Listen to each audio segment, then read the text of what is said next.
designed for parents, guardians, and children to transform tension into a learning moment. So in our case, what we did is we went out to parents and prototyped our prototype. So the first thing that we uncovered with parents was that there's this moment of negotiation that happens even before you get into a store.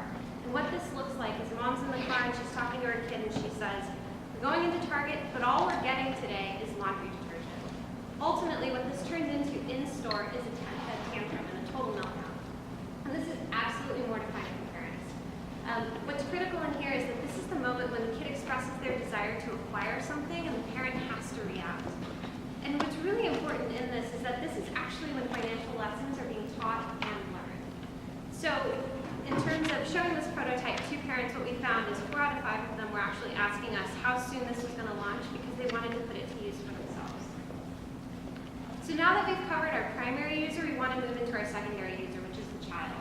We really wanted to make sure that we endeared Penny to them. And to that end, we built out 3 separate characters that modeled out 3 separate financial behaviors. And the first one is Penny. And she's really a short-term thinker. She's thinking about the things she wants to get a hold of and how quickly she can get to them. And then the next character is Felix.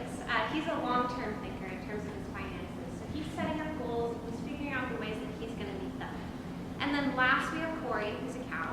And Corey's really interested in giving and stewardship. So the important thing about Corey is that even in times when he's thinking about acquiring something for himself, he's also thinking about other people. What's important for us to stress to you in the development of each of these characters is that we're not placing a value judgment on anyone. We merely want to illustrate that these 3 behaviors exist. And in addition, Corey's really a critical character because we feel that there's a way to show children that value and meaning can be expressed beyond spending money on something. So with Penny, Felix, and Corey, we are building a connection through a wonderful ebook storytelling of how to save money, spend it thoughtfully, and be giving as well. And so, but with our ebook, we're also featuring other fun hacks. We're featuring coloring pages to engage kids, as well as recipes so the whole family can enjoy them. But we're not stopping there. We're introducing an iPhone app to give Penny users a complete 360-degree experience. Penny app will save you from that awkward moment of in-store meltdown, as well as encourage and celebrate the excitement and also that wonderful moment of delayed gratification for your kids. Add, create, and watch your goals grow with Penny. It's as easy as 1, 2, 3.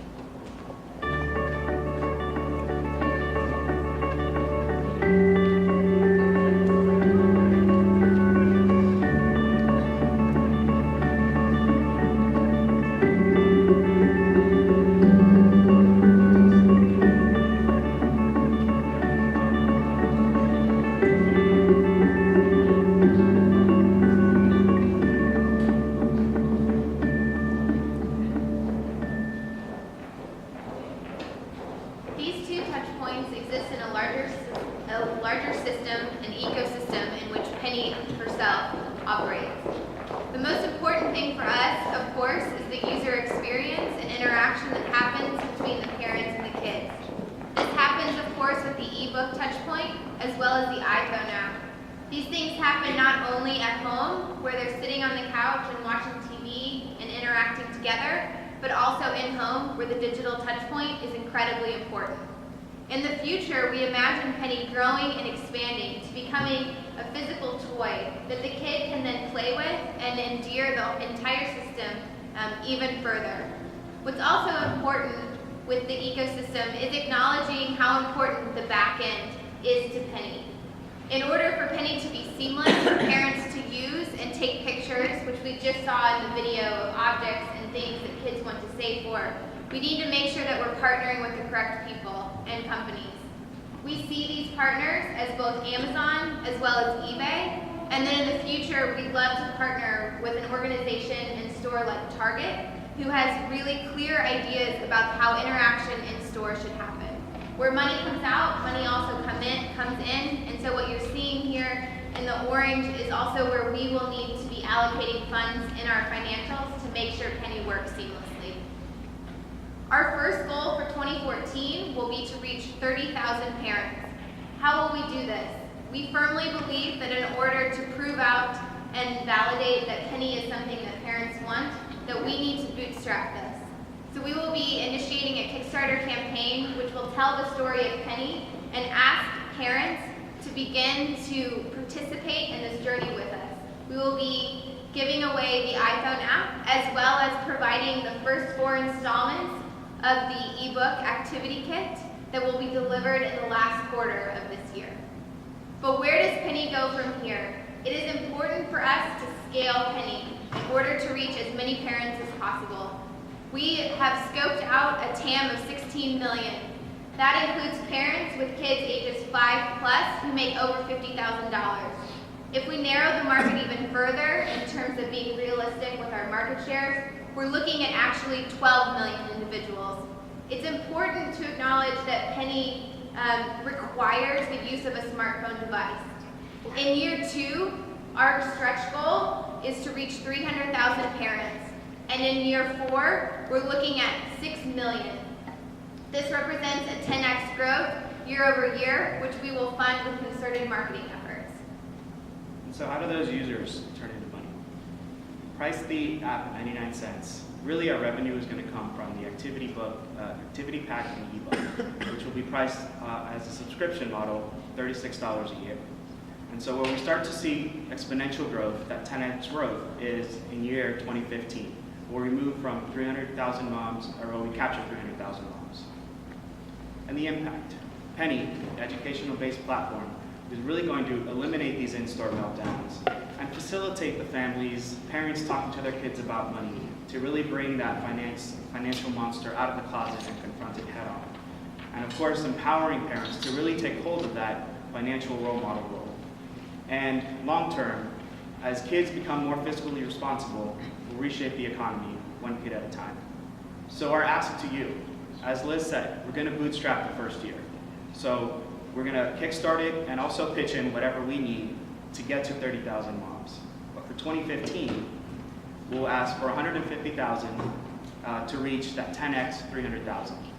Thank you.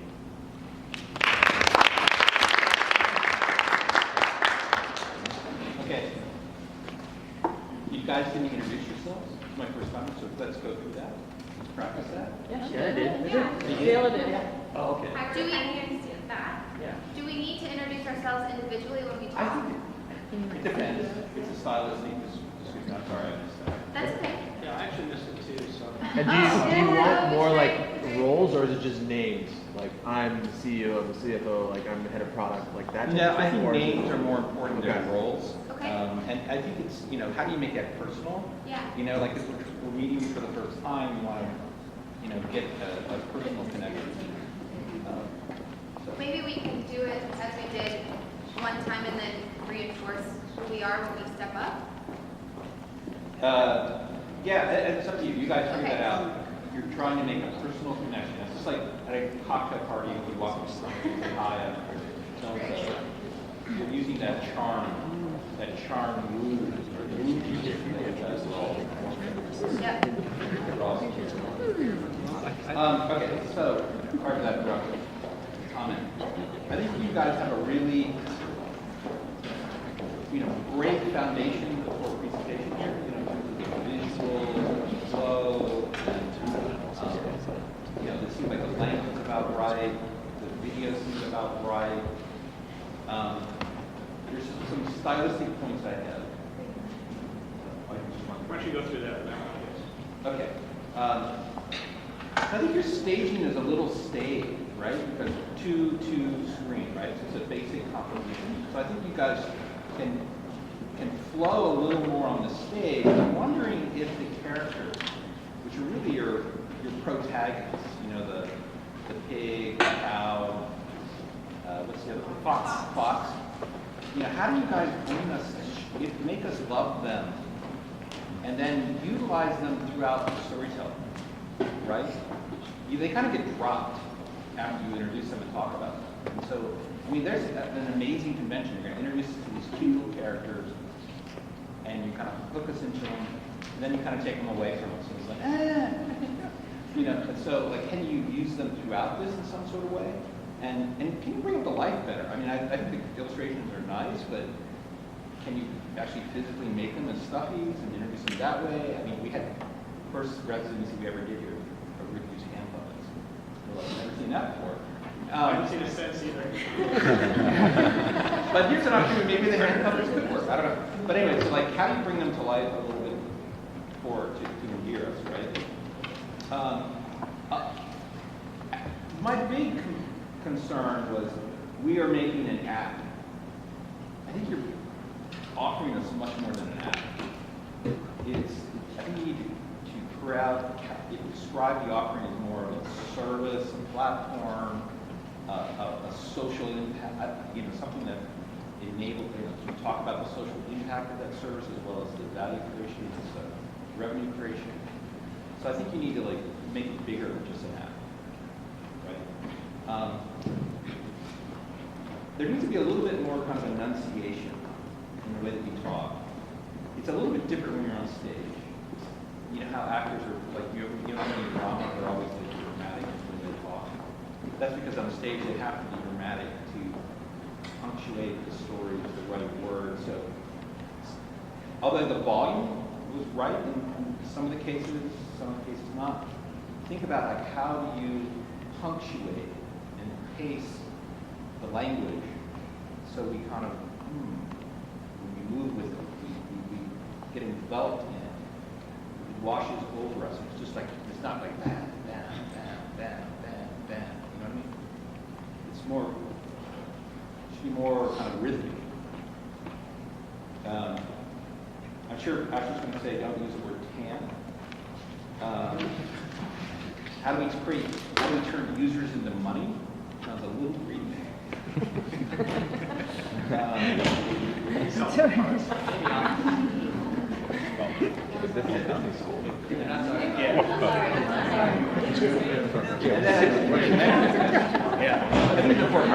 would love to see metrics for social impact. Like, I love that you talk about social impact and the 4 things you're doing. What are those metrics? How do you get to know you're doing good in the world? Right? What's your, come on, you guys really want to do good, let's dive into that. It's easy to count the money, but tell us how you're going to count the impact, the social impact, and that's where maybe this program could be innovative. How do we do that? Right? Show us how.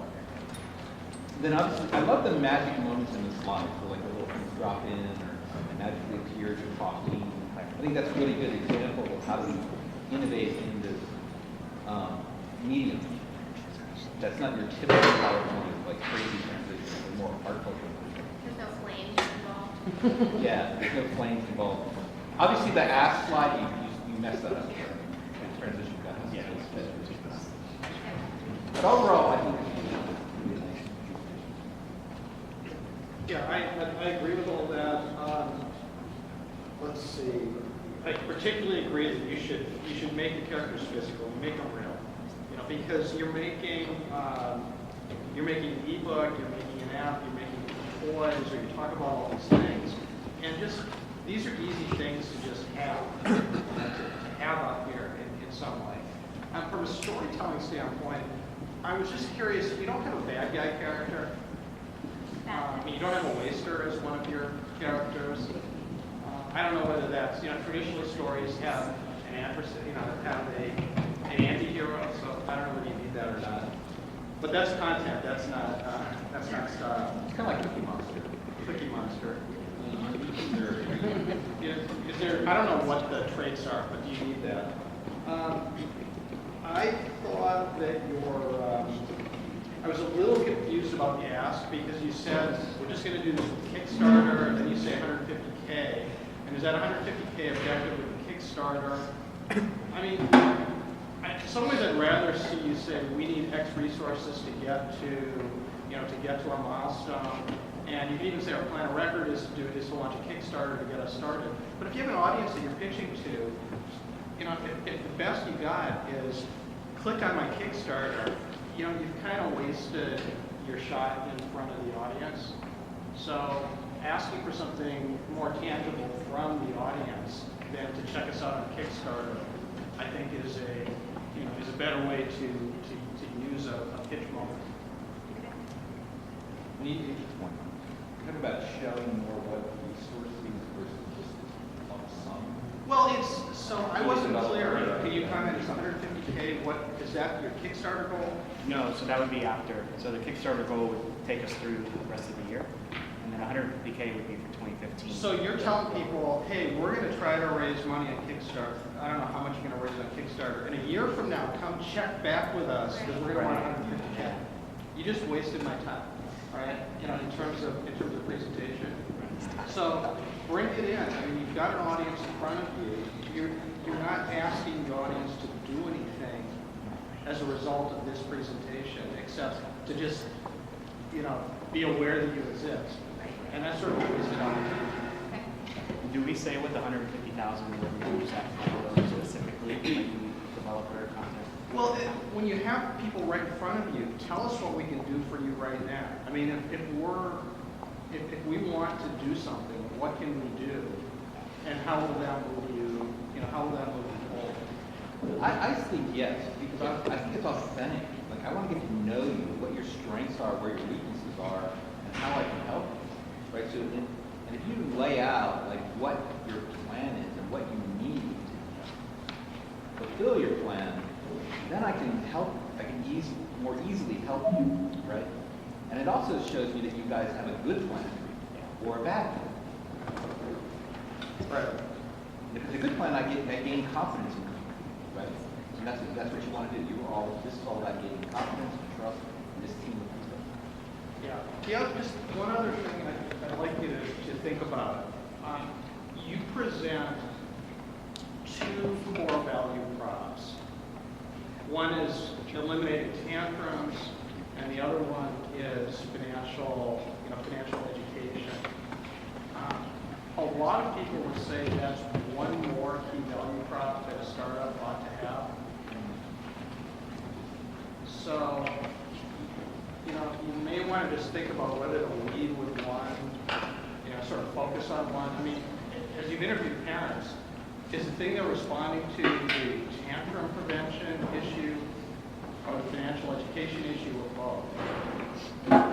So there was a really strong concern in terms of the touch point and the app. So the feedback that we got in the live, they were like, oh my God, I need this, but my kid's not going to give me the phone back. I don't want them having all this screen time available. Actually, there's the ebook component. The first lesson has to do with the moon and the goals that they set. They're like, yeah, I need both of them. So it's actually like, this is how we're hooking them. And then in addition, there's this other sort of resource and activity set that corresponds and sort of reinforces the lessons that we've been talking about. Penny, Felix, and Corey each additionally model out those behaviors for the kid to give them sort of a support in terms of understanding sort of the complexities of financial education. I think financial education is a higher level need. The tantrum is like a symptom of lack of education. Yeah. But it is the most vocal, loudest signal of the lack of education. I think that's how it's about education, and you may, and what's the result of that are tantrums and not getting a good foundation beginning to their educational lives.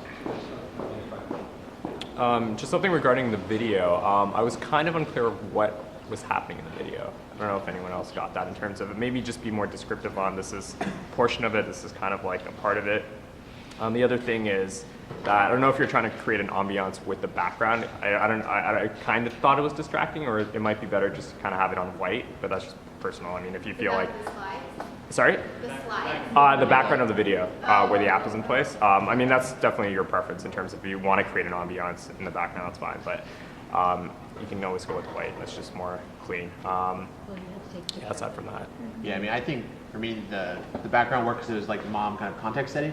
But again, I was like with you on like the music and I was like kind of ready to go, but I was kind of lost in it. Like I think, and then obviously like this is kind of, you have another month to like add more to it of like, but I definitely think kind of like text descriptions and like what's happening, so that it's like, oh, like cause like it's pretty subtle that she's even taking the photo of that stuffed animal behind. So kind of call that out like, photo your favorite gifts type of thing or something so that It doesn't need like, it doesn't have to have any voiceover or anything like that, but at least cues to kind of tell you what's going on, like, you know, choose from your saves or like just that type of thing to kind of follow along. Because I was ready to go, but then I was a little bit bored on like just these like UI measures of like I'm not really sure what's happening, and it's like you're just more or less showing like how a touchscreen phone works, right? Of kind of just clicking through. So tell me a little bit more. The other thing is I would like a little more family payoff, right? Because you've been talking about like Tantrum and Mom. Like I would love a little bit more like of the kid story or something. Just some reason of like how this ends up making the users feel good. You know, because it was like highly functional. So that's kind of one element of it. But I think you guys started there just in your story of like this tantrum kind of scenario, but you never then really showed me a smile on people's face, you know, Okay. from you resulting in this. And that would be like a great payoff to see like, you know, and here's how someone smiled. We're gonna move on, sorry, we got a full plate Yeah, today. we want to make sure everybody gets a chance to